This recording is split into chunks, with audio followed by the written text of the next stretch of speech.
बिस्मिल्लाहिर्रहमानिर्रहीम। अस्सलाम वालेकुम लिसनर्स, कैसे हैं आप? उम्मीद करती हूँ कि आप सब इंशाअल्लाह ताला ठीक होंगे। अल्लाह ताला आपको अपने हिफ्ज़ व अमान में रखे और दुनिया और आखिरत की भलाइयाँ अता करे। सो लिसनर्स, आप सुन रहे हैं नुज़ी वॉइस के साथ नावल कशकोल।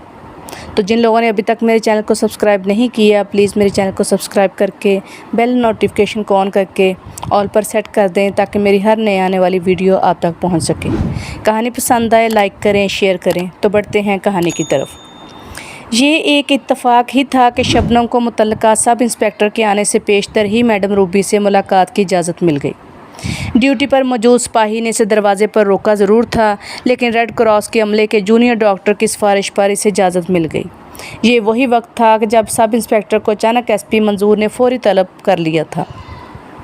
मैडम रूबी इस वक्त अपने बिस्तर पर लेटी गुजरे हुए हादसे के बारे में गौर कर रही थी। अपने मरहूम शोहर की मौत के बारे में इसने पहली बार अफजल ख़ान को असलियत से आगाह किया था। वो जानती थी कि अफजल ख़ान शेख हामिद के सबसे करीब है, इसलिए इसने अफजल की शख्सियत में दिलचस्पी लेनी शुरू की थी और बिलाखिर एक जुआ खेलने का इरादा करके इसके अपार्टमेंट में चली गई थी।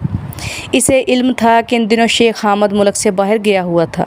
हर चंद के अफजल ख़ान ने कोई हतमी जवाब नहीं दिया था, लेकिन इसे यकीन था कि वह रूबी की पुरकशिश ऑफ़र से इनकार करने के बारे में भी जल्दी कोई फ़ैसला नहीं करेगा। अफजल ख़ान के अपार्टमेंट से निकलते ही अचानक दो आदमियों ने इसे अगवा करने की कोशिश की थी, लेकिन एक फ़रिश्ता सिफ्त इंसान ने अचानक अपनी ज़िंदगी ख़तरे में डालकर इसे बचा लिया था। वो मौका से फ़ायदा उठाकर वहाँ से निकल जाने की खातिर अपनी कार की सिमत लपकी थी, लेकिन इसके बाएं बाजू में जैसे किसी ने नाकाबिले बर्दाश्त किस्म की आग भर दी थी। इसने ख़ुद को संभालने की कोशिश की मगर बेहोश हो गई।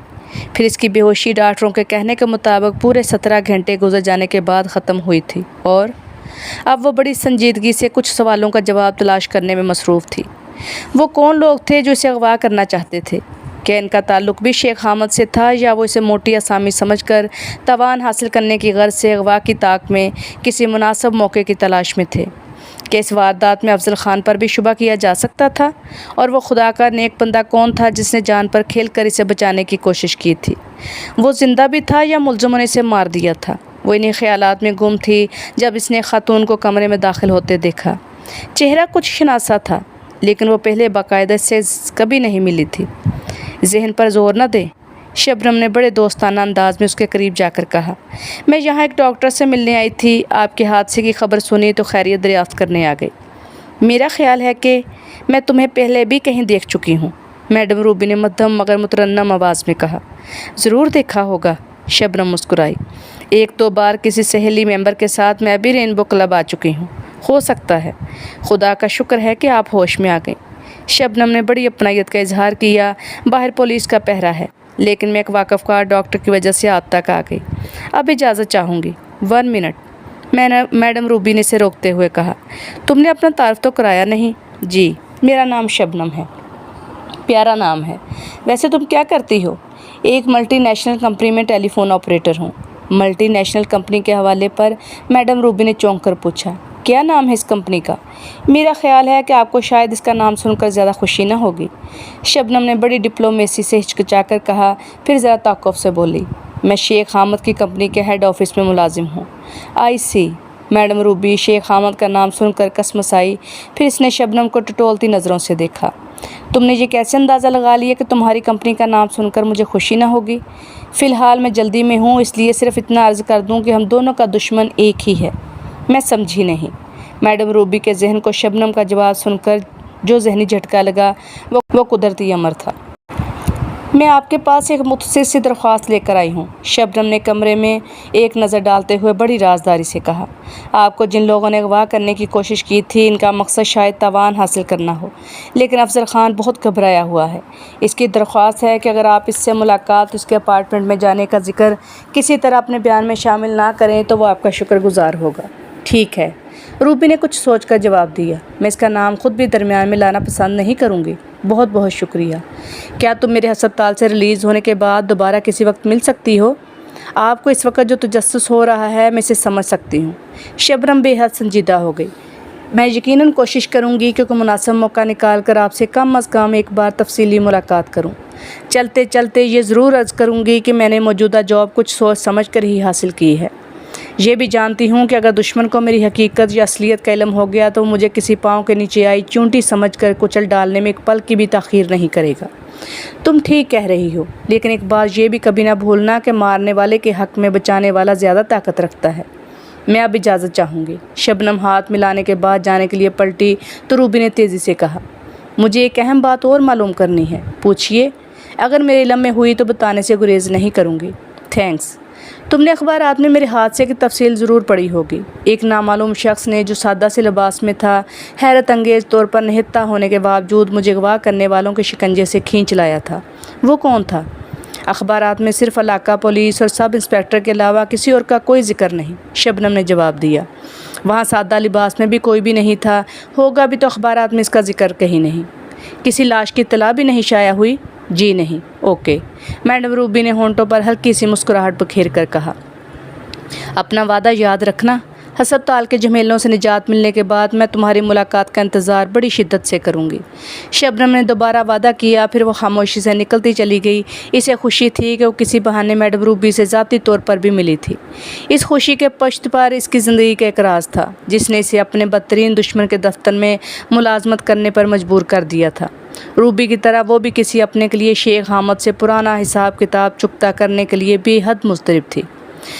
اخبار نے علاقہ سب انسپکٹر کے حوالے سے میڈم روبی کے بارے میں جو مزید خبر شائع کی تھی، اس میں یہی لکھا تھا کہ میڈم روبی جو ایک کروڑ پتی بیوہ ہے، پوش علاقے کے فلک نور اپارٹمنٹس میں سے اپنی ایک سہیلی سے ملنے گئی تھی۔ تقریباً 1 گھنٹے تک وہ اپنی سہیلی کے اپارٹمنٹ میں رہی۔ واپسی میں وہ اپنی کار میں بیٹھنے جا رہی تھی جب اسے 2 افراد نے اغوا کرنے کی کوشش کی، لیکن پولیس کی گشتی پارٹی نے اسے بروقت بچا لیا۔ پولیس کو اپنے بیان میں اس نے یہی ظاہر کیا تھا کہ اس کا کوئی دشمن نہیں جس پر وہ شبے کا اظہار کر سکے۔ اس کا ذاتی خیال بھی یہی ہے کہ کسی پیشہ ور گروہ نے اسے تاوان کی خاطر اغوا کرنے کی کوشش کی ہوگی۔ آخر میں یہ بھی درج تھا کہ میڈم روبی نے متعلق سب انسپکٹر کو اپنی جیب خاص سے 20,000 بطور انعام دیے ہیں اور آئی جی سے اس کی ترقی کی سفارش بھی کی ہے۔ جن 2 افراد کو پولیس نے گرفتار کیا تھا، انہوں نے عدالت کے روبرو اپنا جرم تسلیم کر لیا۔ اس سے پیشتر بھی وہ ایک بار 6 ماہ قید بامشقت کی سزا بھگت چکے ہیں۔ افضل خان نے پوری تفصیل پڑھنے کے بعد سکون کا سانس لیا۔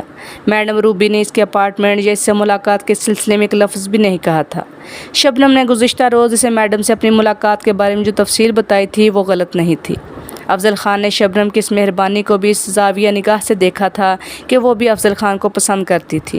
دبی زبان اور اشاروں کنایوں میں اس کا اظہار بھی کر چکی تھی، لیکن افضل خان نے ابھی تک اس طرح کا قدم اٹھانے سے محض اس لیے گریز کیا تھا کہ وہ اس کے ساتھ ایک ہی دفتر میں کام کرتی تھی۔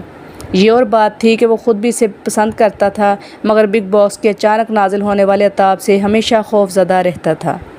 بہرحال اخبار تفصیل سے پڑھنے کے بعد نے سکون کا گہرا سانس لیا تھا، لیکن اس کا یہ اطمینان دوسری صبح دفتر پہنچتے ہی ختم ہو گیا۔ وہ وقت پر دفتر پہنچا تھا۔ اس کے سیٹ پر بیٹھنے کے آدھے گھنٹے بعد چپڑاسی نے اسے بگ باس کی آمد کی اطلاع دی۔ پھر 15-20 منٹ میں اس کی طلبی کا حکم بھی آ گیا۔ حسب معمول اس وقت بھی شیخ حامد اپنے مخصوص ساؤنڈ پروف کمرے میں موجود تھا۔ اس کے تیور اچھے نظر نہیں آ رہے تھے۔ افضل خان کے سلام کا جواب بھی اس نے اشارے سے دیا، پھر اسی کے اشارے پر وہ سامنے والی خالی نشست پر بیٹھ گیا۔ شیخ حامد کچھ دیر خاموش بیٹھا، سیدھے ہاتھ کی انگلیوں کو میز کے شیشے پر دباتا اٹھاتا رہا۔ پھر اس نے افضل خان سے سپاٹ لہجے میں دریافت کیا، میری غیر موجودگی کے درمیان کوئی خاص رپورٹ؟ باقی سب ٹھیک رہا، لیکن میڈم روبی کے اغوا کی تفصیل میں سن چکا ہوں اور اس کی تفصیلات اخبار میں بھی دیکھ چکا ہوں۔ شیخ حامد نے اس کا جملہ کاٹ کر بدستور خشک انداز میں کہا، اخبار میں جس اپارٹمنٹ کا ذکر ہے وہ شاید تمہارے اپارٹمنٹ کے بہت قریب ہے۔ یس باس، افضل خان نے محتاط لہجے میں جواب دیا۔ میڈم روبی کے بارے میں تم کیا جانتے ہو؟ وہ ایک کروڑ پتی بیوہ ہے۔ اس کے شوہر کا انتقال کہیں بیرون ملک ہوا تھا۔ شوہر کی زندگی میں وہ ایک مکمل گھریلو عورت تھی، لیکن اس کے بعد غالباً 1 یا 1.5 ماہ سے وہ بالکل ماڈرن انداز میں منظر عام پر آئی ہے۔ 5 اسٹار ہوٹلوں کے بینکوٹ ہالز اور کئی VIP ٹائپ کلبوں کی ممبر بھی ہے۔ تمہاری سے کوئی ذاتی واقفیت؟ شیخ حامد کی عقابی نظریں بدستور افضل خان کے چہرے پر مرکوز تھیں۔ ابھی تک اس کی نوبت نہیں آئی، افضل خان نے سنبھل کر جواب دیا۔ وہ میرے لبوں سے خاصی اونچی چیز ہے، مردوں سے زیادہ گھلنا ملنا بھی پسند نہیں کرتی۔ میرا خیال ہے تم بھی رینبو کلب کے باقاعدہ ممبر ہو اور وہاں کے مینیجر سے تمہاری خاصی بے تکلفی بھی ہے۔ یس باس، لیکن میں چاہتا ہوں کہ تم روبی سے دوستی پیدا کرنے کی کوشش کرو۔ شیخ حامد کا لہجہ تحکمانہ تھا۔ जिस हद तक भी जा सको मेरी तरफ से इसकी पूरी इजाज़त है। ओके बॉस, अफजल खान ने कसमसाकर मध्यम आवाज़ में कहा।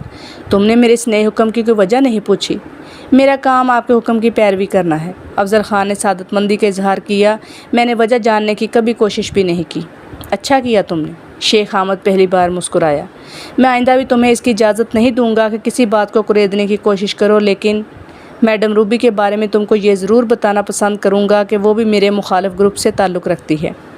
ऐसी सूरत में तो उसे रास्ते से नहीं। शेख अहमद के होंठों पर बड़ी जहरीली मुस्कुराहट उभरी। नागन का फन कुचल देने के बजाय इसे बीन की लय पर नाचते हुए देखना मुझे ज़्यादा पसंद है। तुम समझ रहे हो मेरी बात? यस सर, अफजल खान ने भी ज़ेर लब मुस्कुरा कर कहा। ऐसी तस्वीरें, ब्लैकमेलिंग स्टफ़ जो इस नागन की नज़रें हमेशा नीची रखे। काम होशियारी से करना। शेख अहमद यकलख दोबारा संजीदा हो गया।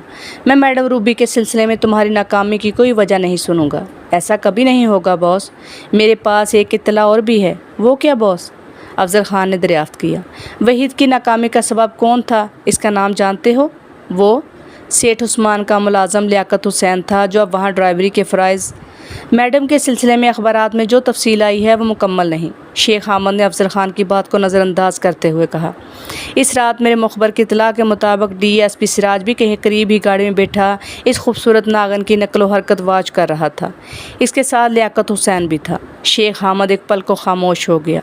इसी कम वक्त की वजह से खूबसूरत नागन हमारे पिटारे में आते आते रह गई। ये बात मेरे इल्म में नहीं है। अफजल खान ने पहलू बदल कर बिग बॉस के जुमले का मफहूम समझते हुए कहा। सिराज किस लिए मैडम रूबी की निगरानी कर रहा था ये भी मालूम हो जाएगा, लेकिन अब लियाकत हुसैन पर भी नज़र रखो। शेख अहमद ने किसी ज़ख्मी नाक की तरह बल खाकर हुक्म दिया। वो कहाँ रहता है? इसके साथ और कितने नमक हलाल अफराद हैं? किस वक्त ड्यूटी पर होता है? किस वक्त जाता है? मुझे ये सारी तफसील दरकार है। जो शख्स दोबारा मेरा रास्ता काट जाए, मैं इसे ज़्यादा दिनों बर्दाश्त करने का आदी नहीं। मैं समझ रहा हूँ बॉस, लेकिन क्या ये मुनासिब ना होगा कि हम कोई शॉर्टकट? नॉनसेंस। शेख अहमद के तेवर अचानक ही ख़तरनाक हो गए। जितना हुक्म दिया जाए सिर्फ उसी पर अमल करो। मैंने तुमसे कोई मशवरा तलब नहीं किया। Now get lost. Sorry sir, Afzal Khan ने सहमी अंदाज में कहा, फिर तेज़ी से उठकर किसी पालतू कुत्ते की तरह दुम हिलाते हुए खामोशी से कमरे से बाहर निकल गया। गुल खान, ज़रीना और फ़रहीन को लारी अड्डे पहुंचाने के बाद लियाकत हुसैन ठीक 10:30 बजे अपनी ड्यूटी पर पहुंच गया।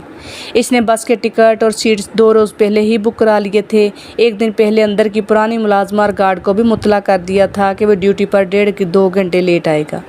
इसे फ़रहीन के चले जाने की खुशी भी थी और अपनी तन्हाई का एहसास भी। वो चाहता था कि इस तरह फ़रहीन को जिन ख्वाबों ने परेशान कर रखा था वो उनसे कुछ दूर हो जाए और महीने 1.5 महीने घर वालों से भी मिल आए। ये भी जानता था कि फ़रहीन और गुल खान की गैर मौजूदगी में इसका वक्त गुजारना मुश्किल हो जाएगा। फ़रहीन की ख्वाहिश थी कि लियाकत हुसैन की माँ के लिए जमा की हुई रकम भी साथ ले जाए, लेकिन लियाकत हुसैन ने इसे समझा बुझाकर वो रकम 1 रोज़ पहले ही मनी ऑर्डर कर दी थी। इसने अपने घर वालों को भी फ़रहीन की आमद की इत्तला नहीं दी थी, इसलिए कि फ़रहीन को अचानक देखकर घर वालों को जो खुशी हुई इसे वो ख़त्म नहीं करना चाहता था। ड्यूटी पर पहुंचकर इसने सबसे पहले पुरानी मुलाजमा को इत्तला दी। फिर हस्बे मामूल कोठी का एक राउंड लगाने के बाद चाचा गफूर के पास आ गया। इसने 1 रोज़ कबल ही गुल खान के तवसत से जवान माली का इंतज़ाम कर लिया था। राउंड लेते वक्त इसने नए मुलाजम रब नवाज को काम में मसरूफ़ देखा था। अब तबीयत कैसी है गफूर बाबा? ऊपर वाले का करम और तेरी मेहरबानी है पुत्र। डॉक्टर की दवाई से आराम भी मिला। और गफूर ने लियाकत को शफकत भरी नज़रों से देखते हुए कहा, तूने नए माली रब नवाज को रख कर मेरा काम हल्का कर दिया। रब तेरा भला करे। भरोसे का आदमी है बाबा। मैंने ठोंक बजाकर इत्मीनान कर लिया था। मेरे दोस्त का वाकफ़कार भी है, अपना काम भी चंगी तरह जानता है पुत्र। गफूर ने कहा, सबसे बड़ी बात यह है कि इसे पौधों से भी मोहब्बत है। लियाकत हुसैन को जवाब देना चाहता था कि अंदर से बुलावा आ गया। ये पहला इत्तफाक था जब घर की देखभाल करने वाली बेगम साहिबा ने इसे तलब किया था। वो कोठी के दरवाजे पर पहुंचा तो वहाँ एक मुलाजमा इसकी मुंतज़िर थी। इसे अंदर बुला लिया गया। सामने एक अधेड़ उम्र की खातून खड़ी थी। लियाकत हुसैन ने इन पर नज़र पड़ते ही इस्लाम करने के साथ साथ नज़रें भी झुका लीं। पहली नज़र में इसने अंदाज़ा लगा लिया था कि वो नेक दिल और बुर्दबार खातून थी। सुना है तुम आज 2 घंटे लेट आए हो? जी हाँ, मैंने कल, मुझे इल्म हो चुका है कि तुमने बीवी को इसके घर भेजा है। खातून ने मुहज़्ज़ब लहजे में कहा, क्या तुम्हारे घर में कोई और भी रहता है? जी नहीं, लियाकत ने दबी ज़ुबान में जवाब दिया, और तो कोई भी नहीं। میں یہی معلوم کرنا چاہتی تھی۔ خاتون نے جواب کے ساتھ ایک حکم بھی سنا دیا۔ آج سے دونوں وقت کا کھانا اور ناشتہ تم ادھر کوٹھی پر ہی کرو گے، میں کسی قسم کا انکار نہیں سنوں گی۔ کل رحیلہ اور عثمان کا فون آیا تھا، ان دونوں کا بھی یہی حکم ہے۔ آپ لوگوں کا حکم سر آنکھوں پر۔ لیاقت حسین نے بڑی عقیدت سے جواب دیا، اب میں وقت پر آؤں گا لیکن رات کو ذرا دیر سے جایا کروں گا۔ یہ تمہاری مرضی ہے لیاقت حسین، اس بار بے حد اپنائیت اور پیار بھرے لہجے میں کہا گیا۔ عثمان رحیلہ بھی تمہیں ملازم نہیں بلکہ گھر کا ایک فرد ہی سمجھتے ہیں، اور بھی کسی قسم کی ضرورت ہو تو کسی تکلف سے کام نہ لینا، مجھے خوشی ہوگی۔ بڑی مہربانی بیگم صاحبہ، لیاقت نے کہا، پھر سلام کر کے نظر جھکائے واپس ہو گیا۔ نئی بیگم صاحبہ نے اس سے جس محبت اور اپنائیت کا اظہار کیا تھا وہ بھی اس کے لیے کسی ذات سے کم نہ تھا۔ اس روز اس نے دوپہر کا کھانا بوڑھے مالی غفور کے ساتھ اسی کے کمرے میں کھایا۔ کھانا ختم کر کے وہ گھر کے باہر چکر لگانے لگا۔ گیٹ سے نکلتے ہی اس کا دل تھک سے رہ گیا۔ گل خان کو گھر کے سامنے دیکھ کر اس کے ذہن میں بے شمار وسوسے ابھرنے لگے۔ گل خان بھی اسے دیکھ کر لمبے لمبے قدم اٹھاتا قریب آ گیا۔ کیا بات ہے گل خان؟ لیاقت نے دھڑکتے دل سے پوچھا۔ کیا تم لوگ گیا نہیں لیاقت میرے یار؟ گل خان پھنسی آواز میں بولا۔ بس روانہ ہونے سے 15 منٹ پہلے ہم حاجت پورا کرنے ذرا ادھر گیا، واپس آیا تو پتہ چلا کہ کچھ نقاب پوش ایک لینڈ کروزر جیسا بڑی سی گاڑی میں بیٹھ کر آیا۔ جب وہ باہر نکلے تو ان کی تعداد 4 تھی، سب کے ہاتھوں میں رائفلیں تھیں۔ وہ تیری فرحین اور اپنی زرینہ کو زبردستی گھسیٹ کر لے گئے۔ کنڈکٹر نے انہیں روکنے کی کوشش کی تو اسے بھی رائفلوں کے بٹ مار کر نیچے گرا دیا۔ مسافروں میں سے کوئی بھی مدد کے لیے سامنے نہ آیا، جانے وہ کون خدائی خوار تھے۔ لیاقت حسین کو زمین اپنے قدموں تلے سرکتی محسوس ہوئی۔ اس کا چہرہ غصے سے تپ کر سرخ ہونے لگا۔ غصے کی شدت سے لیاقت حسین کا پورا وجود لرز رہا تھا۔ گل خان نے زرینہ اور فرحین کے اغوا کی خبر سنا کر ایک لمحے کو اسے بالکل گم کر دیا تھا۔ اس کے اندر طوفانیں ٹھاٹھے مار رہا تھا۔ اس شہر میں اس کی کسی سے دشمنی نہ تھی، اتنا دولت مند بھی نہ تھا کہ وہ معمولی تاوان کی ادائیگی ہی کر سکتا۔ پھر ان دونوں کو کیوں اغوا کیا گیا؟ کس نے اغوا کیا؟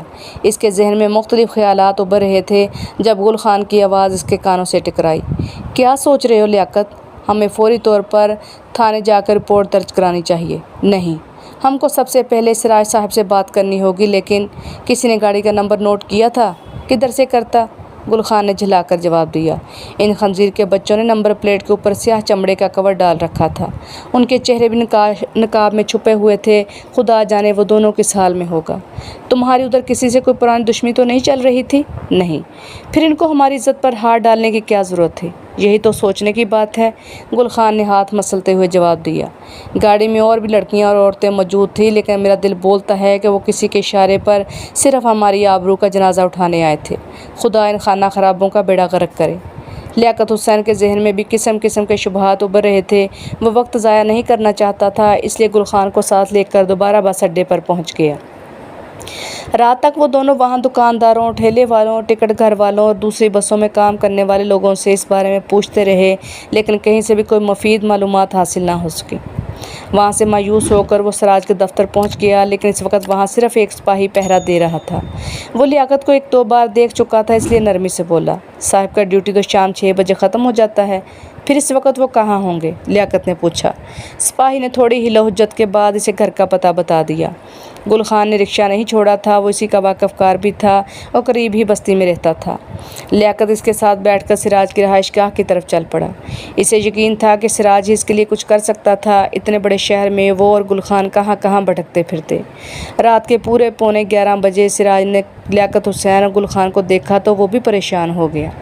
لیاقت حسین نے ایک ہی سانس میں سے ساری کہانی سنا ڈالی، پھر ہاتھ جوڑ کر بولا، کچھ کرو صاحب، ورنہ ہم دونوں برادری میں کسی کو منہ دکھانے کے قابل نہیں رہے گا۔ سراج ان دونوں کے ساتھ لان میں رکھی کرسیوں پر بیٹھ گیا۔ فوری طور پر وہ کچھ کر گزرنے کی پوزیشن میں نہیں تھا۔ تادیر وہ لیاقت حسین کی سنائی ہوئی کہانی پر غور کرتا رہا۔ پھر اس کے ذہن میں ایک خیال بڑی صورت سے ابھرا، جو لوگ لینڈ کروزر میں پوری تیاری سے آئے تھے ان کی پشت پر کوئی لمبا ہاتھ بھی ضرور ہوگا۔ وہی ڈرائیور کی غداری اور کام آ جاتی تو سیٹھ عثمان کی موت یقینی تھی، لیکن لیاقت نے بروقت اپنے تجربے کی بنا پر ٹائم بم کی اطلاع دے کر مجرموں کی امیدوں پر اوس ڈال دی تھی۔ اس کے بعد میڈم روبی کے اغوا کی ناکامی میں بھی لیاقت حسین نے بنیادی کردار ادا کیا تھا۔ ممکن ہے ان 2 ناکامیوں کی وجہ سے کسی دشمن نے لیاقت حسین کو وقتی طور پر ایک وارننگ دینے کی خاطر فرحین اور زرینہ کو اغوا کر لیا ہو۔ زرینہ ساتھ تھی، اس لیے وہ بھی لپیٹ میں آ گئے۔ सिराज का जहन किसी नतीजे पर पहुंचने की खातिर ताने बाने बुनता रहा। वो जानता था कि वहीद की गद्दारी की पुश्त पर शेख हामिद और अफजल खान का हाथ शामिल था, इसलिए इसने वक्ती तौर पर सेठ उस्मान राहीला को 2 महीने के लिए बैरून मुल्क भेज दिया था। DIG क्राइम्स को इत्मीनान में लेकर इसने शेख हामिद को ट्रैप करने का ख़तरा भी मोल ले लिया था। लेकिन मैडम रूबी के अगवा से शेख हामिद का क्या ताल्लुक़ हो सकता था? यकलख्त सिराज के जहन में एक नए शुबे ने सर उभारा। हो सकता है मैडम रूबी के अगवा में भी किसी न किसी जाविये से शेख हामिद ही का हाथ शामिल हो। इसे भी ऐसे वक्त अगवा किया जा रहा था जब खुद शेख हामिद मुल्क से बाहर था। इस नए ख्याल ने सिराज को और भी बहुत कुछ सोचने पर मजबूर कर दिया। हमारे लिए क्या हुक्म है साहिब? लियाकत ने सिराज की तवील खामोशी से तंग आकर दबी ज़ुबान में पूछा। मैं तुम्हारे ही मामले पर गौर कर रहा था, सिराज ने बेहद संजीदगी से जवाब दिया। जिस नतीजे पर मैं पहुंचा हूं, अगर वो सही है तो तुम्हारी और गुल खान की बीवी के साथ कोई ज़्यादती नहीं होगी। हो सकता है जो लोग इन्हें ले गए हैं वो तुमसे किसी वक्त रब्ता करने की कोशिश भी करें। अगर ऐसा हो तो तुम इनसे संभल कर बात करना, ख़ुद को काबू में रखना, वरना बात फिर बढ़ भी सकती है।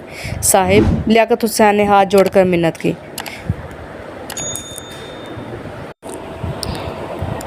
साहिब, लियाकत हुसैन ने हाथ जोड़कर मिन्नत की। अगर आपको किसी प्लीद पर शुबा है तो मुझे बता दो। मैं फरहीन और ज़रीना बहन की खातिर मौत से भी टकराने को तैयार हूँ। परेशान मत हो, सिराज ने इसे समझाया। जो लोग लैंड क्रूज़र में बैठकर आए थे, इनके हाथ भी बहुत लंबे हैं, तुम इनके करीब भी नहीं जा सकोगे। मैं खुदाई ख्वारों को हमसे क्या दुश्मनी? इस बार गुल खान ने सवाल किया। मेरे कहने पर सिर्फ 24 घंटे सब्र से काम लो, सिराज ने दोनों को मुखातिब करके कहा। इसके बाद मैं तुम्हारे साथ शरीक होने से भी गुरेज नहीं करूँगा। सिराज साहब, आप मुझे खाली, लियाकत ने पहलू बदल कर कुछ कहना चाहा। मेरे साथ आओ, सिराज लियाकत का हाथ थाम कर एक तरफ ले गया। इसे समझाते हुए बोला, जिन लोगों ने तुम्हारे साहब की गाड़ी में डाइम बम फिट किया था, मुझे ये इन्हीं की शरारत मालूम होती है। फिर इसने मैडम रूबी के हवाले से भी दबी ज़ुबान में कहा, तुमने जिस तरह इस खातून को अगवा होने से बचाया वो तुम्हें भी याद नहीं रहा। सिराज सांस लेने के बाद बोला, तुम कोई ख़ास बात ज़ुबान तक नहीं लाना चाहते तो मैं भी इसरार नहीं करूँगा, लेकिन ज़रा ठंडे दिल से सोचो, जो कुछ हुआ क्या वो तुम्हारे लिए किसी अजूबे से कम है? आप जो कुछ कह रहे हैं साहिब, वो मैं भी समझ रहा हूँ, लेकिन आप यकीन करो मैं इस दिन गाड़ी से नीचे नहीं उतरा था। लियाकत ने बेहद संजीदगी से जवाब दिया। लेकिन इन बातों का फरहीन और ज़रीना के अगवा से क्या ताल्लुक़ था? क्या ये बात इसके दिमाग में नहीं आ रही थी? मुझे तुम्हारी बात का यकीन है, लेकिन तुम मेरी खातिर सिर्फ 24 घंटे खामोश रहो, किसी से कुछ ना कहना। इस दौरान अगर कोई तुमसे किसी ज़रिए से रब्ता करे तो मुझे फ़ौरी इत्तला देना। मैं जिस नतीजे पर पहुंचने की कोशिश कर रहा हूं, अगर वो दुरुस्त हुआ तो फिर मैं 24 घंटे के बाद वही करूंगा जो तुम कहोगे। लेकिन इस वक्त तुम्हारा गर्मी दिखाना तुम्हारी बीवी और ज़रीना दोनों के हक़ में ख़तरनाक भी साबित हो सकता है। ठीक है साहिब, जो आपका हुक्म, लेकिन मेरे अंदर जो आग भड़क रही है वो मेरे सिवा और कोई नहीं जानता। लियाकत हुसैन की आवाज़ रिंद गई। सिराज ने इसे तसल्ली देते हुए कहा, फ़िक्र मत करो, फरहीन और ज़रीना मेरे लिए भी इतनी ही काबिल एहतराम है जितनी तुम दोनों के लिए। लेकिन मैंने जो मुद्दत मुकर्रर कर दी है, इसके दौरान कोई जल्दबाजी न कर बैठना। मैं तुम्हें इस बात का यकीन दिलाता हूँ कि वह जहाँ भी होंगी इनकी इज़्ज़त पर कोई हाथ डालने की जुर्रत नहीं करेगा। खुदा करे ऐसा ही हो साहिब, वरना हम अपनी इज़्ज़त की खातिर किसी कुर्बानी देने से मुंह नहीं मोड़ेगा। सिराज ने जो बात इसके दिमाग में बिठाने की कोशिश की थी वो किसी हद तक लियाकत हुसैन की समझ में आ रही थी, लेकिन गुल खान वापसी में भी रह रह कर बल खा रहा था। इसने लियाकत से पूछा भी था, पुलिस वाला ऑफिसर तुमको लहदा ले जाकर क्या बात कर रहा था? 24 घंटे तक दिल पर पत्थर रख लो गुल खान, लियाकत हुसैन ने होंठ चबाते हुए कहा। हम दोनों के दिल पर एक जैसा ही घाव लगा है। जिसने भी हमारी इज़्ज़त और आबरू पर हाथ डाला है वो जब भी बेनकाब होगा मैं इसको ज़िंदा नहीं छोड़ूंगा। बाद में फांसी का फंदा भी बर्दाश्त कर लूँगा, मगर तुम्हारे सिराज साहब ने वो तजर्बाकार ऑफिसर है। लियाकत ने गुल खान को मुतमिन करने की खातिर जवाब दिया, इसकी मदद के बगैर हम अपना खून जलाने के सिवा और कर भी क्या सकते हैं? गुल खान ने फिर कोई सवाल न किया, लेकिन वो लियाकत हुसैन की बात से पूरी तरह मुतमिन भी नहीं हुआ। अफजल खान इस वक्त शुगल में नोशी में मसरूफ़ था। शेख हामिद का एक और नया मामला निपटाने के बाद वो ठीक 8 बजे अपने अपार्टमेंट पहुंच गया था। नीम गर्म पानी से नहा लेने के बाद इसके दिन भर की थकन दूर हो गई। वो सोफ़े पर बैठा अब ज़ाहिर टीवी देख रहा था। एक पैक ख़त्म हो जाता तो दूसरा तैयार कर लेता, लेकिन इस तमाम मशगूलियत के बावजूद उसका ज़हन इस वक्त भी बिग बॉस के बारे में सोच रहा था। लियाकत हुसैन के बारे में इसने तमाम मालूमात हासिल करके ऊपर से मिलने वाली हिदायत के मुताबिक लियाकत हुसैन की बीवी के अगवा के सिलसिले में इन अफराद की टीम तश्कील दी जिनको महज गैर कानूनी सरगर्मियों की खातर पाला जा रहा था। शेख अहमद के अल्फाज इसके जहन में गूंज रहे थे, जो शख्स 2 बार मेरा रास्ता काट जाए मैं इसे ज़्यादा दिनों बर्दाश्त करने का आदी नहीं।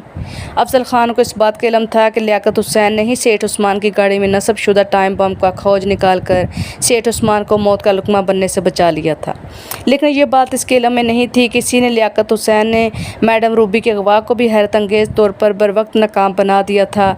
इस इत्तला के साथ बिग बॉस ने एक अहम बात और कही थी, लियाकत हुसैन ही की वजह से एक नागन हमारे पिटारे में आते आते रह गई।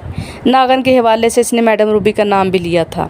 इसे रास्ते से हटा देने की बजाय ये भी कहा था कि नागन का फल कुचल देने की बजाय इसे बीन की लह पर नाचते हुए देखना मुझे ज़्यादा पसंद है। इसके बाद बिग बॉस ने इसे मैडम को मोहब्बत के जाल में फंसकर हद से गुजर जाने की इजाज़त भी दे दी थी और बिग बॉस की वो बातें ये साबित करने के लिए काफ़ी थी कि इसने मैडम रूबी के शोहर को किसी बिज़नेस डीलिंग के सबब अपने रास्ते से हटा दिया होगा। अफजल खान का जहन इन बातों के साथ साथ रूबी के बारे में भी सोचने लगा। पहली ही मुलाकात में इसने शोहर का इंतकाम लेने की खातिर जो पेशकश की थी वो भी खुद इसी की तरह हसीन थी। अब ज़्यादा पुरकशिश बन गई थी इसलिए कि बिग बॉस ने रूबी के साथ घुलने मिलने की इसे इजाज़त दे दी थी। गिलास खाली करने के बाद वो दूसरा पैक तैयार कर रहा था जब करीब रखे फ़ोन की घंटी बजी। अफजल खान ने रिसीवर उठाकर कान से लगा लिया। काम खैर खूबी से अंजाम पा गया जनाब। दूसरी तरफ से किसी ने सरसराते लहजे में कहा, हमने इन्हें लारी अड्डे से दबोच लिया, लेकिन गेहूं के साथ एक घिन भी पिस गया। क्या मतलब? अफजल खान ने चौंकते हुए कहा। वो अकेली नहीं थी जनाब, इसके साथ इसकी एक सहेली और इसका मर्द भी था। दूसरी जानब से बेपरवाही से जवाब मिला। इसने हमारे अनार दाने को बचाने की कोशिश की थी, लेकिन हमने 4-6 बट मारकर इसकी सारी तन फन भी निकाल दी। कहाँ रखा है दोनों को? वही जहाँ ऐसी खूबसूरत तितलियाँ रखी जाती हैं, नंबर 3 अंडरग्राउंड। वैसे दोनों ही तरोताज़ा माल है। क्या आपकी तरफ से इजाज़त है? आखिरी जुमले बड़े बाजारी अंदाज में कहे गए। नहीं, अफजल खान ने खुश्क लहजे में कहा। बॉस के इशारे के बगैर कोई कदम उठाने का मतलब सिर्फ मौत होता है, दर्दनाक मौत। चारा पानी किया जाए, वही जो सबको मिलता है। वैसे बिग बॉस इन्हें ज़्यादा दिन नहीं रखेगा, फिर अपने काम से काम रखो। ऊपर से जो ऑर्डर मिलेगा वो भी तुम्हें पहुंचा दिया जाएगा। कोई गलती भूल कर भी ना करना, वरना। अफजल खान ने जुमला अधूरा छोड़कर लाइन काट दी। फिर इसने सबसे पहले बिग बॉस को फरहीन और जरीना के काबू में आने की इत्तला दी। इस काम से फारिग होने के बाद इसने 2-4 लंबे लंबे घूंट लिए, फिर कुछ सोचकर रूबी के घर के नंबर डायल करने लगा। इससे इत्तला मिल गई थी कि रूबी को सुबह ही अस्पताल से डिस्चार्ज कर दिया गया था। 3-4 घंटों के बाद किसी खातून ने कॉल रिसीव की। हेलो, मुझे मैडम रूबी से बात करनी है, वो इस वक्त आराम कर रही हैं। फ़ोन उठाने वाली ने जवाब दिया। मैं अफजल खान बोल रहा हूँ, इसने ठोस अंदाज में कहा। तुम मैडम को मेरा नाम बता दो। It is urgent. Hello. 1 minute बाद रूबी की आवाज़ सुनाई दी। इस वक्त कैसे कॉल की? अस्पताल आने का रिस्क नहीं ले सकता था, लेकिन आपकी तरफ से फ़िक्रमंद ज़रूर था। अफजल खान ने बड़े प्यार से कहा। आप भूलने वाली चीज़ भी नहीं, लेकिन तुम एक बात भूल रहे हो। हमारे दरमियान तय हुआ था कि रस्मी तकल्लुफ़ याद आ गया। सॉरी। अब बताओ कि तुम कैसी हो? अफजल खान ने कुछ ज़्यादा ही बेतकल्लफ़ी से कहा। मैं इस वक्त तुम्हारे हादसे की मनहूस ख़बर को ब्लैक डॉग के लंबे लंबे घूंटों के ज़रिए भूलने की कोशिश कर रहा हूँ। गुड। वैसे तुमने मेरी ऑफ़र पर कहाँ तक गौर किया? दूसरी जानिब से कदरे संजीदगी से दरियाफ़्त किया गया। फ़ोन पर यह बात मुनासिब ना होगी, मैं जानती हूँ। चलो परसेंटेज ही बता दो। फ़िलहाल 80%। मुझे ये सुनकर खुशी हुई।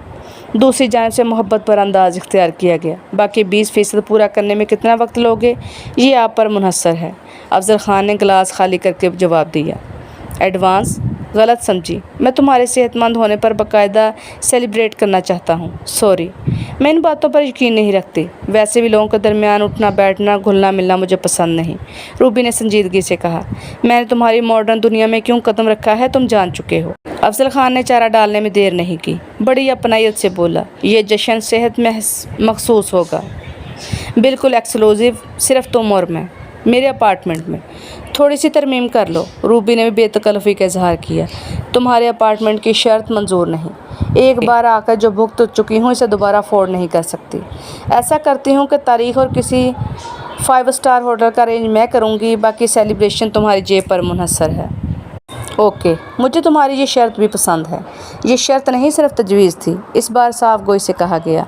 शर्त ये होगी कि तुम बार बार की मुलाकातों पर इसरार नहीं करोगे और बाकी 20% पर भी अपनी अमादगी ज़ाहिर कर दोगे। ओके डार्लिंग, अफजल खान ने बड़ी जसारत से डार्लिंग कहा। डन, मुझे तुम्हारी ये शर्त भी मंजूर है। ठीक है। डॉक्टर ने जैसे ही मुझे सेहतमंद समझकर चलने फिरने की इजाज़त दी, सबसे पहले तुम्हें इसकी इत्तला दूंगी। थैंक्स। वैसे अब ज़ख्म कैसा है? किस ज़ख्म की बात कर रहे हो तुम? रूबी के जवाब में कसक थी। शायद इस सवाल के ज़रिए वो इसे ये बावर कराना चाहती थी कि जब तक इसके मरहूम शोहर का कातिल ज़िंदा है, इसकी रूह पर लगा ज़ख्म भी ताज़ा रहेगा। Don't worry sweet heart, Afzal Khan ने दिल में खुश होते हुए इसे लफ्ज़ों में तसल्ली देने की खातिर कहा। बात जब 100% डन हो जाएगी तो तुम्हारे सारे ज़ख्म एक एक करके भर जाएंगे। Okay bye. बाय अफजल। दूसरी जानब से अफजल खान को हमवार करने के लिए प्यार का इजहार किया गया।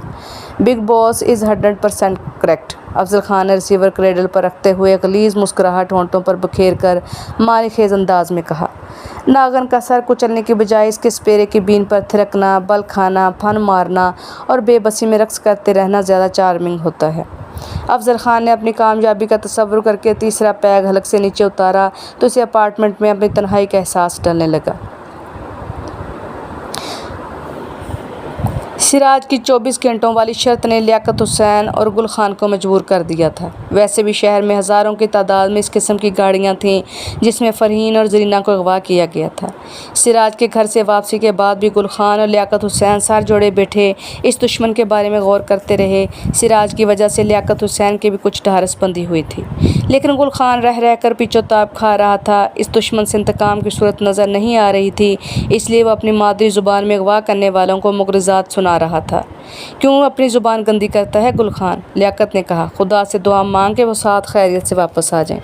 तुम क्या बात कर रहा है लियाकत हुसैन? अगर इनको साथ खैरियत के आना होता तो वो खंजीर तुखम बस अड्डे पर इस तरह सैकड़ों आदमियों को सामने से ज़रीना और फ़रहीन बहन को ना ले जाते, और इन लोगों का खून भी इतना सफ़ेद हो गया कि कोई मदद को सामने ना आया। कैसे आता? लियाकत हुसैन ने झंझलाकर जवाब दिया। इनके पास तुम्हारे कहने के मुताबिक 4-4 राइफलें थीं। जो भी सामने आता वो इसे फ़ौरन भून देते। तुम आम आदमियों की बात करता है, ऐसे मौक़ों पर तो पुलिस वाले भी 2-2 छप्पर हो जाते हैं। मुजरम फ़रार हो जाए तो सीना तान कर मर्द बच्चों की तरह सामने आ जाते हैं, 2-4 मोटे मुर्गों को पकड़ते हैं, फिर जेब गर्म करके इन्हें भी छोड़ देते हैं। खुदा जाने वो दोनों किस हाल में होंगे। गुल खान ने होंठ चबाते हुए कहा। इसकी आंखों में भी बेबसी नुमायाँ थी। दुआ करो इन दोनों की इज़्ज़त महफूज रहे। एक बार वो मिल जाएं तो फिर हम दुश्मनों का खोज लगा कर इनका जवाब पत्थर से देंगे। रात 2 बजे तक गुल खान लियाकत के मकान पर बैठा रहा, फिर थक हार कर इसे घर चला गया। लियाकत हुसैन चारपाई पर लेटकर सिराज की बातों पर गौर करने लगा। वो खुद भी समझ रहा था कि ज़रीना मुफ्त में फ़रहीन के साथ लपेटे में आ गई, वरना वो सिर्फ फ़रहीन को उठाने आए होंगे। इनके पास बड़ी बड़ी गाड़ियाँ, राइफल वाले डकैत शामिल थे, तो खुद भी बड़े लोग होंगे। सिराज ने कहा था कि वे अगवा की जाने वाली औरतों को बेइज्जत नहीं करेंगे, जल्द ही कहीं जिंदा या मुर्दा छोड़कर चले जाएंगे। ये हरकत सिर्फ इसे धमकी देने के लिए की गई थी। सिराज ने इसे टाइम बम से सेठ उस्मान की जान बचाने का हवाला भी दिया था। जिन लोगों ने वही ड्राइवर का ईमान खरीद कर गद्दारी पर उकसाया था, इसे पुलिस से बचाने की खातिर मुल्क से बाहर भेजा था, वही लियाकत के दुश्मन भी बन गए। लेकिन वो चाहते तो लियाकत हुसैन को जान से मार कर अपना गुस्सा ठंडा कर सकते थे, लेकिन फ़रहीन ने इनका क्या बिगाड़ा था? लियाकत हुसैन को मालूम था कि सेठ उस्मान को मरवाने में इनके दोस्त नुमा दुश्मन बिजनेसमैन शेख अहमद का हाथ था। लेकिन मैडम रूबी वाली बात अभी तक इसकी समझ में नहीं आ रही थी। ज़ाती तौर पर इसे यही याद था कि वो गाड़ी से नीचे नहीं उतरा था। सिराज ने इसे यही हुक्म दिया था, वो इसके हुक्म के ख़िलाफ़ कोई कदम नहीं उठा सकता था, मगर सिराज का कहना था कि इसने गाड़ी से उतर कर इन बदमाशों से लड़की को छुड़ा लिया था। लियाकत हुसैन इसे दीवाने से मुलाकात का करिश्मा समझ रहा था, मगर नाबीना बुजुर्ग की ताकीद के बाद वो इस सिलसिले में ज़ुबान न खोलने का अहद कर चुका था। रात गए तक वो चारपाई पर लेटे करवटें बदलता रहा, मगर फ़रहीन की याद इसी किसी करवट चैन नहीं लेने दे रही थी। वो किसी न किसी तरह फ़रहीन से दुश्मनी का बदला लेने वालों के बारे में अकली कोड़े दौड़ा रहा था। जब कब्रिस्तान की जानब खुलने वाली खिड़की से किसी ने इसका नाम लेकर आवाज़ दी, वो आवाज़ सिराज की थी, जिसे लियाकत हुसैन हज़ारों में पहचान सकता था। वो धड़कते हुए दिल से उठकर खिड़की की तरफ आ गया। सामने सिराज सादा लिबास में खड़ा था। साहिब आप? लियाकत ने ताज्जुब से पूछा। گل خان تو نہیں اندر؟ نہیں صاحب، وہ ابھی آدھے گھنٹے پہلے اپنے گھر گیا ہے۔ دشمنوں کا کوئی سراغ ملا صاحب؟ لیاقت حسین نے دھڑکتے ہوئے دل سے سوال کیا۔ میں اسی سلسلے میں تمہیں ساتھ لینے آیا ہوں۔ خاموشی سے نکل کر باہر سڑک پر آ جاؤ، یہاں سیاہ رنگ کی کار کھڑی ہے۔ گل خان کو ساتھ لانے کی حماقت نہ کرنا۔ ابھی آیا صاحب۔ سراج کھڑکی کے سامنے سے ہٹ گیا تو لیاقت حسین جلدی جلدی لباس تبدیل کر کے باہر نکلا۔ دروازے کے باہر سے کنڈی لگائی، پھر تیزی سے کچی پکی آبادی کی تنگ گلیاں طے کرتے ہوئے باہر سڑک پر آ گیا، جہاں سراج سیاہ رنگ کی کار میں موجود تھا۔ لیاقت خاموشی سے دروازہ کھول کر اگلی نشست پر اس کے برابر ہی بیٹھ گیا۔ سراج نے گاڑی چلاتے ہوئے پوچھا، تم نے اپنا ہتھیار ساتھ لے لیا؟ وہ آپ کا تحفہ ہے صاحب، میں جب بھی گھر سے باہر نکلتا ہوں میرے ساتھ ہی رہتا ہے۔ مجھے ایک سراغ ملا ہے کہ اغوا کرنے والوں نے تمہاری عورتوں کو کہاں رکھا ہے۔ سراج نے سنجیدگی سے کہا، میں نے سادہ لباس میں اپنے ساتھیوں کو ادھر پہلے سے روانہ کر دیا ہے تاکہ مجرم کسی اور طرف نہ نکل سکیں۔ خدا کرے آپ کی اطلاع درست ہو صاحب۔ ایک بات دھیان سے سنو لیاقت حسین، تم وہاں کسی سے الجھنے کی کوشش نہیں کرو گے۔ اگر تمہاری عورتیں مل جائیں تو انہیں خاموشی سے لے کر نکل چلیں گے۔ گھر پہنچنے سے پہلے اپنی عورتوں سے بھی کوئی بات نہ کرنا۔ ٹھیک ہے صاحب، ہماری عورتیں اگر عزت سے مل گئی تو ابھی ہم کسی سے کچھ نہیں کہیں گے۔ کل صبح تم ڈیوٹی پر جانے سے پہلے 11 بجے مجھ سے آفس میں ملو گے۔ اس کے بعد ہی میں اغوا کنندگان کے خلاف کسی قانونی چارہ جوئی کا فیصلہ کروں گا۔ لیاقت حسین نے بھی اس بار سراج کی بات مان لی۔ ہم آپ کے کسی حکم سے ہٹ کر کوئی کام نہیں کریں گے صاحب۔ راستے میں سراج اس کو مختلف تدابیر کے بارے میں اونچ نیچ سے آگاہ کرتا رہا۔ تقریباً 40 منٹ بعد سراج کی گاڑی صنعتی علاقے کے ایسے حصے میں جا کر رکی جہاں مختلف کمپنیوں کے گودام بنے ہوئے تھے۔ سراج تھوڑی دیر تک گاڑی میں بیٹھا ادھر ادھر دیکھتا رہا، پھر اس نے لیاقت کو ایک گودام کی طرف دور سے اشارہ کرتے ہوئے کہا، اس گودام کے صدر دروازے پر سرخ بڑے دائرے کے اندر 3 کا ہندسہ لکھا ہوگا۔ تم پشت کی طرف سے اندر جانا، اندر پہنچ کر بائیں ہاتھ پر ایک آفس ہوگا۔ اس آفس کے واش روم کے اندر سے خفیہ راستہ نیچے تہہ خانے میں جاتا ہے۔ میری اطلاع کے مطابق تمہاری عورتوں کو وہیں رکھا گیا ہے۔ مجھے نیچے جانے کا راستہ کدھر ملے گا؟ لیاقت حسین نے بڑی مستعدی سے سوال کیا۔ وہ پوری طرح چاقو چوبند نظر آ رہا تھا۔ آفس کے اندر جو الماری رکھی ہے تمہیں اسے ہٹانا ہوگا۔ پشت پر ایک ٹائل لگا ہوگا، اس ایک طرف سے ہلکا سا دبانے پر وہ بھر کر ایک طرف ہو جاتا ہے۔ اندر ایک پش بٹن ہوگا، تم اسے دبانا تو نیچے جانے کا راستہ بھی واش روم میں خود بخود کھل جائے گا۔ لیکن ایک بار پھر غور سے سن لو، تم وہاں کسی بھی صورت میں کسی کو جان سے مارنے کی کوشش نہیں کرو گے۔ چپ چاپ اپنی عورتوں کو لے کر نکل آنا، باقی فیصلے کل ہوں گے۔ اور اگر مجھے زبردستی روکنے کی کوشش کی تو میرا خیال ہے تمہیں میدان صاف ملے گا، شاید وہ اس قابل نہ ہو کہ تمہارا راستہ روک سکیں۔ سراج نے اسپاٹ لہجے میں جواب دیا، میں ادھر گاڑی میں ہی تمہارا انتظار کروں گا۔ ٹھیک ہے صاحب۔ لیاقت حسین مشین انداز میں دروازہ کھول کر گاڑی سے نیچے اتر گیا۔ اس کی نظروں میں عقابی چمک موجود تھی۔ گاڑی سے اتر کر وہ اس گودام کی طرف بڑھنے لگا جس کی طرف سراج نے اشارہ کیا تھا۔ گیٹ کے قریب پہنچ کر اسے وہ سرخ رنگ کا گول دائرہ بھی نظر آ گیا جس کے درمیان 3 لکھا تھا۔ گیٹ پر ایک مسلح گارڈ تھا جس نے لیاقت حسین کو ایک نظر دیکھا، پھر گشت لگانے میں مصروف ہو گیا۔ لیاقت لمبے لمبے قدم اٹھاتا گودام کی پشت پر آ گیا جہاں قد آدم دیوار تھی۔ ایک گیٹ بھی تھا جو اندر سے بند تھا۔ ایک لمحے کو لیاقت نے صورتحال کا جائزہ لیا، پھر اس نے گیٹ سے دور جا کر دیوار پر پھلانگ کر اندر جانے کا منصوبہ بنایا۔ 1-2 بار کوشش کے بعد وہ دیوار کے آخری حصے کو تھام کر کسی نہ کسی طرح زور لگا کر اوپر پہنچ گیا۔ دور دور تک سناٹا تھا، اس لیے وہ آہستہ سے دوسری طرف لٹک کر زمین پر آ گیا۔ زمین پر قدم جمانے کے بعد اس نے ادھر ادھر نگاہ دوڑائی لیکن کوئی بندہ بشر نظر نہ آیا۔ پھر بھی اس نے نیفے سے پستول نکال کر اسے لوڈ کیا اور اس کے دستے پر گرفت مضبوط کر کے سیاہ رنگ کے اس لمبے چوڑے گیٹ کی جانب پھونک پھونک کر قدم اٹھانے لگا جو تھوڑا سا کھلا ہوا تھا۔ مطلب صاف ظاہر تھا کہ اندر کوئی نہ کوئی ضرور موجود ہے۔ گیٹ کے قریب پہنچ کر وہ اس سے چپک کر کھڑا اندر کی سن گن لیتا رہا، پھر پنجوں کے بل اندر داخل ہو گیا۔ ایک مدھم بلب چھت سے لٹکا ٹمٹما رہا تھا۔ لیاقت کے قدم اس آفس کی جانب بڑھنے لگے جو شیشے کا بنا ہوا تھا، لیکن اس وقت وہ خالی نظر آ رہا تھا۔ اسی آفس میں وہ الماری بھی موجود تھی جس کی بابت سراج نے اسے بتا دیا تھا۔ لیاقت حسین نے الماری کو چھیڑنے سے پیشتر ایک نظر واش روم میں جھانکا جو خالی پڑا تھا۔ واش روم کی دیواروں پر ٹائلز لگے تھے، بظاہر کوئی راستہ نظر نہ آ رہا تھا۔ فرش ماربل کا بنا ہوا تھا۔ لیاقت حسین نے باہر آ کر الماری کو زور لگا کر ایک طرف ہٹایا تو اس کے پیچھے دیوار پر ایک سبز رنگ کا ٹائل لگا ہوا نظر آیا۔ धड़कते हुए दिल से उसने टाइल के कोने पर हाथ रखकर दबाया, लेकिन कोई नतीजा बरामद ना हुआ। इसने दूसरे कोने पर इसी अमल को दोहराया तो किसी मेकान के अंदाज के तहत वो दीवार से उबर कर एक तरफ खिसकने लगा। फिर वो पुश बटन भी सामने आ गया। सिराज की हिदायत पर अमल करते हुए लियाकत हुसैन ने पुश बटन को दबाया तो हल्की सी गड़गड़ाहट की आवाज़ सुनाई दी। वो पिस्तौल पर गिरफ्त जमाकर वो दोबारा वॉशरूम में दाखिल हुआ तो उसकी आंखें हैरत से खुली की खुली रह गईं। सामने की दीवार का 5 बाय 3 फुट का हिस्सा अंदर की तरफ दबकर एक तरफ चला गया था। वो लपक कर इसके करीब पहुंचा। फिर इसने खुदा का नाम लेकर इन सीढ़ियों को तय करने के बाद इसने ज़मीन के 4 बाय 4 हिस्से पर कदम रखा तो बाएं जानब की दीवार का हिस्सा भी दरवाजे की सूरत में स्लाइड होकर खुल गया। अंदर तेज़ रोशनी फैली हुई थी, लेकिन किसी की आवाज़ नहीं आ रही थी। लियाकत हुसैन ने दरवाजे से गुजर कर अंदर देखा तो चौंक उठा। 4 हट्टे कट्टे फर्द सामने फर्श पर मदहोश पड़े थे। इनके साथ ही एक गैर मुल्की लड़की भी इसी आलम में थी। मेज़ पर शराब की बोतलें, गिलास नज़र आ रहे थे। लियाकत हुसैन के दिल की धड़कनें तेज़ होने लगीं। इसने कदम आगे बढ़ाया तो सीधे हाथ पर एक दो दरवाज़ा नज़र आया। इसने लपक कर खोला तो इसकी सांसें रुकने लगी। अंदर फर्श पर फरहीन और जरीना करीब करीब पड़ी थीं। इनके हाथ पुश्त पर बंधे हुए थे। लियाकत ने करीब जाकर देखा तो दोनों की सांसें चल रही थीं, लेकिन इनके लिबास से अंदाज़ा हो रहा था कि अगवा करने वालों ने शायद इन्हें काबू करने के लिए कोई ख्वाब आवर दीवार ज़रूर पिला दी थी, लेकिन इनकी इज्जत पर हाथ नहीं डाला था।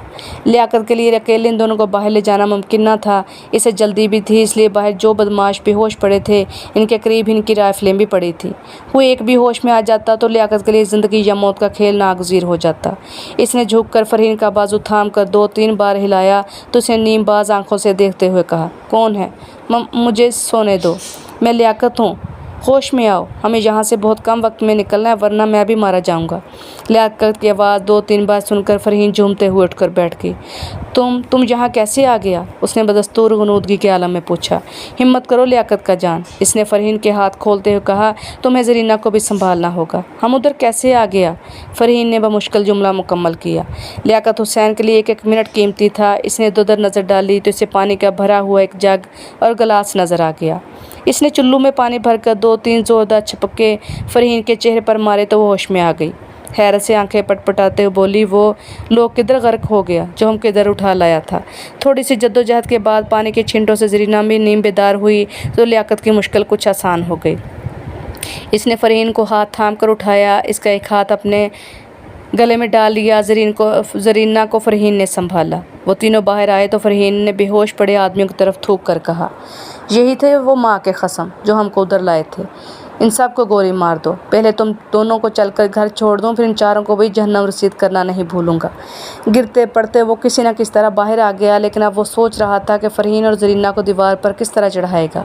लेकिन गोदाम से बाहर निकल कर इसे बगली दरवाज़ा भी नज़र आ गया जो गालबन आम वर्कर्स के लिए बनाया गया था। खुशकिस्मती से दरवाजे को सिर्फ अंदर से बोल्ट किया गया था। लियाकत हुसैन बाहर निकला तो सिराज सामने ही गाड़ी लिए खड़ा था। लियाकत ने दोनों औरतों को पिछली सीट पर किसी तरह बिठाकर दरवाज़ा बंद किया। फिर इसकी अगली सीट पर बैठते ही सिराज ने गाड़ी को तेज़ रफ्तारी से चलाना शुरू किया। रास्ते भर इनके दरमियान कोई गुफ्तगू न हुई। घर के करीब गली के कोने पर पहुंचकर इसने सिराज से बड़ी आजिज़ी से कहा, साहिब आपका यह एहसान लियाकत कभी नहीं भूलेगा। ठीक है, जल्दी करो, मुझे अभी और भी बहुत से मामले निपटाने हैं। लियाकत फरहीन और ज़रीना को लेकर गली में दाखिल हुआ जो बिल्कुल सुनसान पड़ी थी। गुल खान के घर के सामने से गुजर कर अपने घर में दाखिल हुआ। 5 मिनट बाद फरहीन भी ज़रीना को इसके मकान के अंदर छोड़कर वापस आ गई। इस पर अब भी गनूद की तारी थी। चारपाई पर लियाकत के बराबर लेट कर वो भी इसी तरह बेसुध हुई कि किसी बात का होश ही न रहा। लियाकत पहले ही बेसुध नींद में खराटे ले रहा था। सो लिसनर, ये थी आज की एपिसोड। कहानी कैसी लगी कमेंट्स में लाजमी बताइएगा। कहानी पसंद आए लाइक करें, शेयर करें और बेल आइकन को प्रेस करके ऑल पर सेट कर दें। तो कहानी सुनने के लिए शुक्रिया। दुआ में याद रखिएगा। अल्लाह हाफिज़।